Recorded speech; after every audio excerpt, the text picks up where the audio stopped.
اعوذ باللہ من الشیطان الرجیم بسم اللہ الرحمن الرحیم۔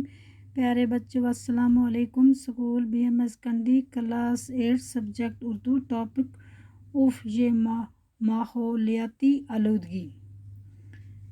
پیارے بچوں آج ہم پیج نمبر 115 پڑھنے جا رہے ہیں۔ آئیے ذرا اپنے آس پاس کے ماحول پر نظر ڈالیں۔ چاروں طرف کسی نہ کسی قسم کی آلودگی ہے۔ گلی کوچے مختلف قسم کے گندگی سے بھرے پڑے ہیں۔ گندگی سے قسم قسم کی بیماریاں پیدا ہوتی ہیں۔ ذرا سوچیے ان سب کے لیے کون ذمہ دار ہے؟ آپ سڑک پر چل رہے ہیں، آپ کے دائیں بائیں موٹر گاڑیاں دھواں اگلتی دوڑ رہی ہیں۔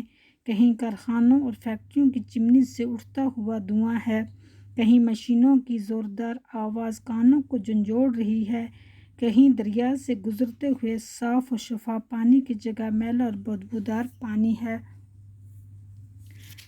کارخانوں سے بہہ کر آنے والے کیمیائی مادے بہت خطرناک ہوتے ہیں۔ پانی میں رہنے والی مخلوق پر بھی ان کا بہت خراب اثر پڑتا ہے۔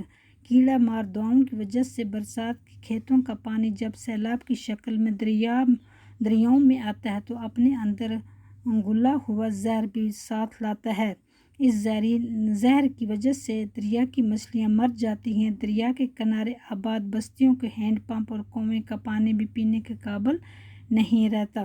دریا جہلم کے پانی کا مشاہدہ کریں، کتنا گندا پانی ہے۔ یہ پانی ہم کپڑے دھونے کے لیے استعمال نہیں کر سکتے، جایا کہ اسے پینے کے لیے استعمال کریں۔ مختلف جگہوں پر اس دریا میں لوگ بلا جھجک گندگی ڈالتے جا رہے ہیں۔ دریا کے کنارے گندگی کے ڈھیروں سے بھرے پڑے ہیں۔ یہی حال دریائے توی کا ہے۔ غور کیجیے اس کے لیے کون ذمہ دار ہے؟